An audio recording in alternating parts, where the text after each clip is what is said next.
the other 600 plus parkrun locations in the UK? Look, it's a bloody long flight over there.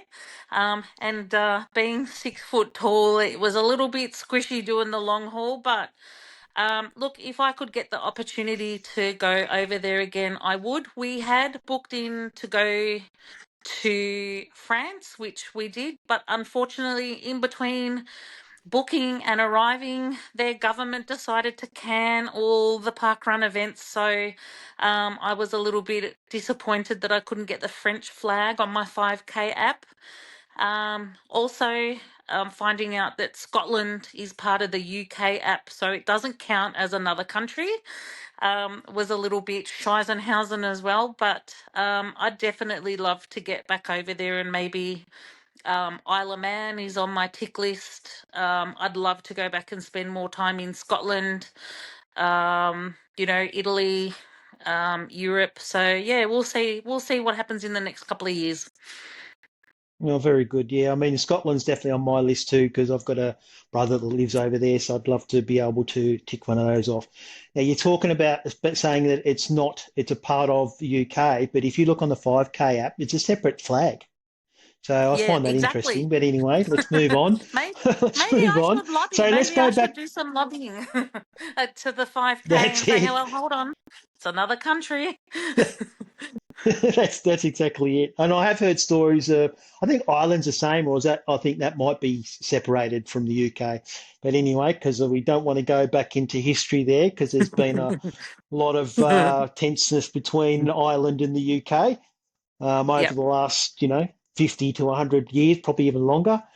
But anyway, moving on, going back to the question I did ask you before you mentioned about Bushy and you going over to Bushy, is there a location that you would consider a dream location that you'd love to tick off where there currently is a park run? Yeah, there's definitely one that I've got my sights on, and that's I can't pronounce it in Italian, but it's the Wall of Lucca. So it's a single lap 5K around the walls of Lucca, which is from the Renaissance era. And I think that just looking at the photos of the region and the park run, that it'd be phenomenal to do that one. It's rich history and it's views of the mountains, and yeah, definitely running around that wall. So, yep, that's on my bucket list, and hopefully get to tick that off. Oh, that's good because I mean this podcast will upload it to the various channels, but definitely be on the page that I've set up on Facebook. So if there are any listeners that happen to listen to this that can give a bit more information about that for the benefit of Karen before she gets there, then that would be absolutely awesome. So you mentioned about volunteering. And obviously there's milestones linked with volunteering that I've just found it interesting that you mentioned that, one of the things you'd like to see would be volunteers. And let's be honest, not everybody does it for a shirt or the recognition of Yep. a milestone number. But is there a particular warming or, interesting volunteering experience that you've had? Um, oh, I guess um, there's been so many, but I would take it back again to be able to have the opportunity to start a park run. There's no greater feeling that you have worked with council and the park run big brothers and all that sort of stuff, and creating your own community, which is a safe space for people to come and exercise, no matter of their ability, their age, their color, or what they classify as. So um it's a lot of hard work that people don't see behind the scenes, Hmm. but it's probably one of the biggest heart bursting rewarding things you can do, is to start your own park run, and then helping out at any other park runs in an event capacity. you know um Yeah, so there's been so many times I've been run director, and you hear other people's stories, people that have come and traveled just to be at your park run, or um, we've met so many um, survivors of cancer and DV and all that sort of stuff, and just seeing people out connecting in the community because of parkrun. You can't. Yeah, that's pretty special as a volunteer, cheering those people on, of course. Mm. Yeah, and I think mentioning about that, particularly people that do have health related issues. I've known of people that they look forward each week just to attend the park run because it gets their mind off of their normal everyday life and their struggles with what's going on. And I'm going to be the first to put up my hand with that. Saturday morning definitely forms an important part of my week. Yeah. Now, is there a memorable or a funny experience that has happened to you at a park run? And it's up to you whether you want to share it or not. But yeah. I've got two. So one's a positive and then the other's a negative, but we'll use it as a reminder to listeners. So we'll start with the negative first and then we can end on a positive. So I recently attended a park run in South Australia. I'm not going to name them.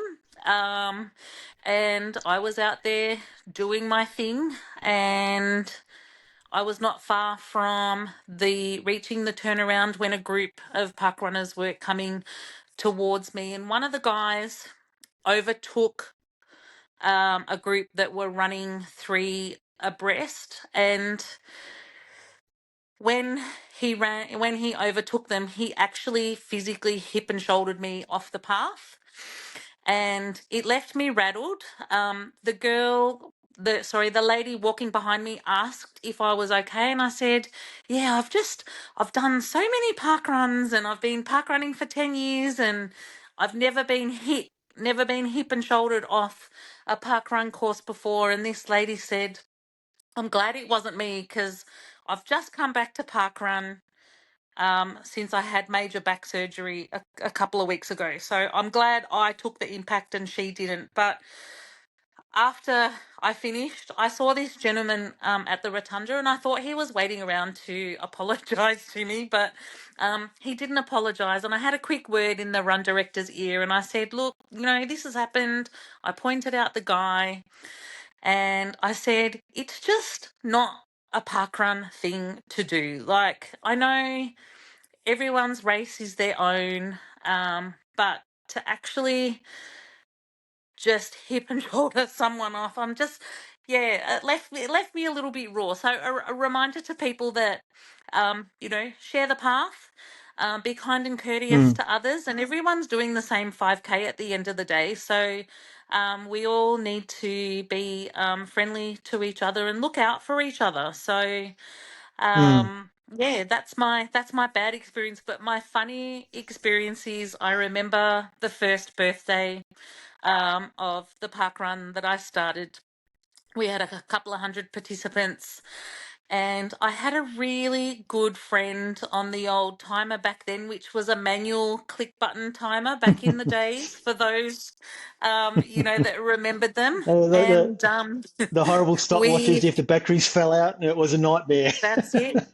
Or the really sensitive cable connection and stuff. Anyway, we had packed up, and we'd had such a successful fluoro first birthday, and we'd driven round to Macca's to get a cup of coffee and pull out this um, huge suitcase laptop that we were all given back in the day. And for whatever reason, the timing had failed. And we just thought, no, we can't do this. First birthday. We've never issued a 5959 ever in the history. And we sat there for about 4.5 hours trying to sort everything out, which we did, which was really good. We can laugh about it now, but we were definitely not laughing about it then. So Um, yeah, Yeah, that no, was I funny. can relate to that. I can definitely relate to that. I can relate to that from a modern perspective with the 5K app. And what happened in my situation is it was the day that I was RD at the park run that I'm actively involved with. Actively involved. That sounds funny. I'm probably flat out getting there once every 6 months. But anyway, that's another story. Um, yeah, so anyway, what happened was obviously they had downloaded the app. They wanted to become familiar with the app and play with it. But what they didn't do was reset it before parkrun started. So when we got to obviously upload the result, it just wouldn't work. And I was able to identify that the actual uh, timing was out by something like 11 and a half hours. Now, the system Yep. currently has a maximum time of 2 hours 59. So that's a bit of information for people that if you want to break a record, maybe try and go to a park run as a tail walker and slow up and do a slow time. You'll get frustrated people at the other end who are volunteers, obviously, but hey, it's one of those things. Yeah, so I know how frustrating it is, and I was fortunate enough that the person that happened to finish first, I know, and they messaged me and said, "Hey, times aren't right that have been put through on the official times. This is what I finished, and blah blah blah." And look, over a lot of number crunching through the spreadsheets and things like that, I was able to sort it out finally, which is yeah, I can relate to that. Um, Very relieving. talk about Talking about numbers, you've got a very interesting Wilson number that you're up to. Do you have any idea what Oh, that is? oh, my next one I've got to get's number 25, I think. No, higher, No? Oh, higher, really? higher. Oh, is it in the 900s or something? No, no, lower No, than that. It's quite an interesting number. I think everybody would love to get it as a finish token, but it's the number one. 69. 69. 6'9". I 69. So really yeah, don't that's get I don't look at Wilson as much as I probably should. Like, I just was so excited recently that I finished my snake challenge by getting my 10th for snake, and I'm currently trying to yep. do my constipation challenge, which What's is that one? getting out it's getting out 10 number twos so you're not constipated. So event number twos. I have heard the number two, but I've never heard that they've then created a challenge from that. So there you go. So even I learned something new. I'm glued to the 5K app, virtually every day, flicking through it and seeing looking at numbers and things like that. But that's one I didn't know. So there you go. Now Well, the I might last have question I've got created for it, you. but haven't made it public yet. So maybe I need to flick it over to It's as breaking a Patreon. breaking news. I must flick it over to a public a public challenge for people. There you go. Breaking news. You've heard it first here. Now, the last question. If you could start a parkrun anywhere, where would it be? Oh dear, this wasn't a question that you sent me, Billo. You've got me on the. No, I was throwing one in there. Surely when you've travelled around, you've gone through a Yeah, location and you looked around and you yeah, think, this place needs a parkrun. Is there any yeah. place that So sticks in your mind? I was away down in Gippsland for Easter, and do you know what? I was down in Painesville. Painesville's a lovely little seaside town, about, I'm gonna say, 30 minutes west of Lakes Entrance. Lakes Entrance has a beautiful parkrun, but definitely Painesville. There's something amazing about Painesville. It's not too commercial. It's lovely. It's got Raymond Island. You can go across on the barge and see all the koalas. It's got a really lovely foreshore, and I think they need a parkrun down there. And look, I'm sure that in time that'll happen. There's probably a few places over Western Victoria that need them, or Boss, Malakuta, are a couple that come to mind as well. So I'm sure in time they'll come. Look, bloody hard enough to try and get my statesmen without them introducing new ones along the way. Anyway, it's funny because I look at my numbers, right, and on my planner, I was initially going to be able to achieve statesman by the end of this year. That's now pushed out to the end of January at this stage. And if there's more introduced between now and January, it's going to be even further. But anyway, we'll get there eventually. There's Karen, it has been awesome catching up with you. I hear a little Go ahead. whisper, Billo. There's a few more in Victoria about to launch. So we're not allowed to talk about it, but there's No, a we few can't more because we coming, do. Billo. Actually, it's funny. Let's just talk about that for a sec, right? We don't Yep. talk about launches, and Yes. I'm absolutely 100% behind the reason why. It still Yep. frustrates me to see people that have to go to number one. Yep. I don't know. I mean, is that something that I know you want to obviously, keep it fresh and keep on board, but I know we've had this conversation before, and it's Yep. something that I understand the reason why with the whole, silent launches. But let's be honest, they never stay silent. People find out. Yeah. Look, there's definitely groups out there that do release this information, and whether it's fashionable to attend them. But having launched a park run myself, we had 198 at our launch. That was back in the day where launches could be advertised. I can also wholeheartedly say I was at the launch in a Metro Northeast, Metro Melbourne parkrun that launched, that was heavily It was like advertised and had nearly they had like 800. 700 or something. That yeah, Yeah, yeah, I nearly do remember 800 that because people. that's when And that, Parkrun brought in that policy, I think. yeah, that particular that park run, whilst I knew the person launching it, and he was super excited, it just got way out of hand.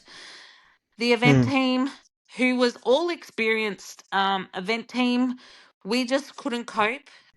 They had an extra, I'm going to say, 20 people jump in after they finished their run to scam people. As you can imagine, the event shoot was not set up to take, sorry, the finish Hmm. funnel was not set up to take that many people. So I can understand why why it happens now, but there's obviously Hmm. people privy to that information, and it must come down from parkrun to the general public somehow.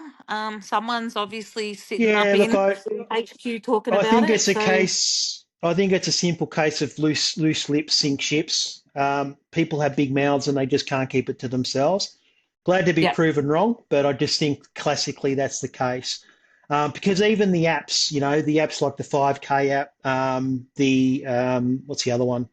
Running Achievements app, they generally don't get that information released until the events have been launched. And so this Correct. is a message for those people that think that it's fantastic and doing their part to go and tick off the number one event at a location. What they need to realise is that it makes the landholders very nervous. Particularly, I've heard of situations where councils are that close to withdraw their permission to be able to use the land that they're responsible for because of a risk of something happening. I mean, we've all heard the stories of people, that aren't involved in parkrun, that there's been an incident. And for the sake of parkrun and the future of parkrun, just who cares if you don't go to the first event? If you've already attended a number one event, you don't need to go to any more. And taken on board when it comes to the volunteers, a lot of the volunteers are inexperienced. And if you've got a scenario of, 500 people showing up and they've got it could be the very first time they've volunteered, and it could be the chance that they will not ever volunteer again. So, look, that's just my opinion and my view. Yep. But I know I've spoken to lots of people and they feel the same way. So for that reason, look, the new ones that have started up in Victoria, I'm not even going to be getting to them until when and mine are linked around my Wilson numbers. So I'm not going to be getting to them until, like event 40, event 44, event 45. And I'm happy with that. Yep. So anyway, look, that's a wrap. Thank you very much for giving us your time. You've been an awesome guest, and it wasn't as hard as what you thought, was it? Nah. Hey, Billo, thanks for the 5K yarn, buddy. You're awesome. Thank you very much. Look, it's something that, as you know, I'm quite passionate about with parkrun, and look, this is all new for me as well. I like being a little bit creative, so thank you for sharing the passion. So My pleasure. see you next Take time. care. See you, See you on the buddy. weekend. I will see you at Yak and Danta for their second birthday. Yeah, that's right. So make sure you're there. Not that hey, we can because it's not a launch. It's the second That's birthday. right. So, hey, let's try and get the numbers there. Hey, Billo, is there going to be cake? I have heard a rumor there is going to be cake, and I'm pretty confident that yeah, there will be. But even if Excellent. there's not, we go to an awesome brunch afterwards at the cafe there that's linked to the hotel, and I've had some really good conversations with various people there, and I don't want to make a big sound about it, but it is also a particular reason why you're coming up, and obviously I'm going there as well. I have spoken to the individual, and they really don't want to make it a big thing, but it's good to be able to be there with them on this particular occasion as well. Agreed. Thank thank you, Karen. Have an awesome week. Thank you for See you, Billo. participating, and we will talk to you again soon. See you. Take care.